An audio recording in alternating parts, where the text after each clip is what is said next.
आज हम बात करेंगे श्रेष्ठता की। दोस्तों, श्रेष्ठता की भावना को समझने के लिए एक कहानी सुनते हैं। ठंड के मौसम में कुछ बंदर ठिठुर रहे थे।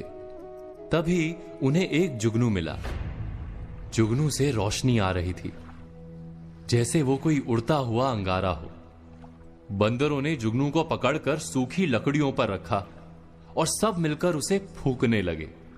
शायद किसी गांव में इंसानों को देखा होगा छोटी सी चिंगारी को फूंक कर आग बनाते हुए।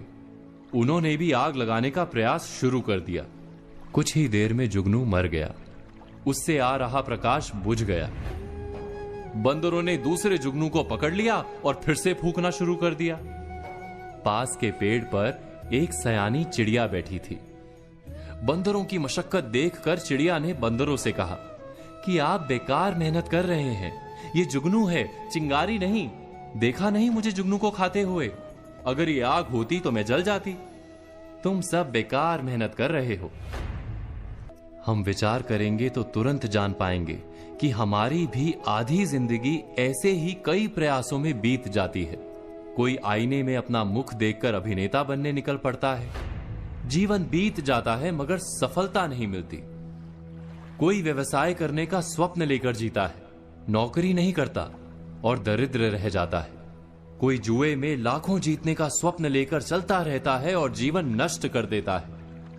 क्या हम सब आग की आशा में किसी ना किसी जुगनू को नहीं फूंक रहे?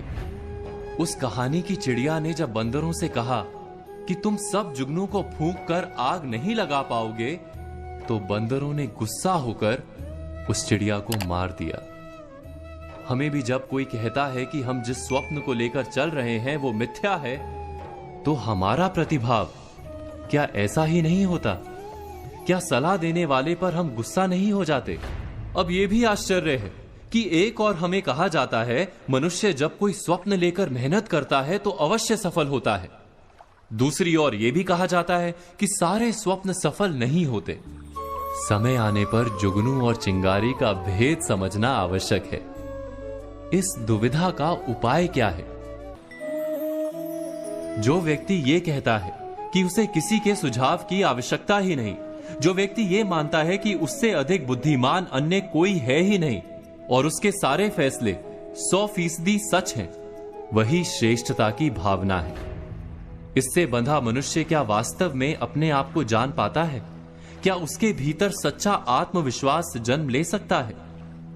कहानी के बंदरों ने चिड़िया को मारते हुए यही कहा था कि हम इतने बड़े और विशाल हैं, इतने ताकतवर हैं, हमें तुम्हारी सलाह की कोई आवश्यकता ही नहीं। इस मिथ्या भावना के कारण वो बंदर आज भी जुगनू को फूंक मारकर आग जलाने की कोशिश में ठिठुर रहे हैं। पर आज हमने बात की श्रेष्ठता पर। कल बात करेंगे प्रभाव और असफलता पर। तब तक आज कही बातों पर विचार कीजिए और कल की प्रतीक्षा कीजिए।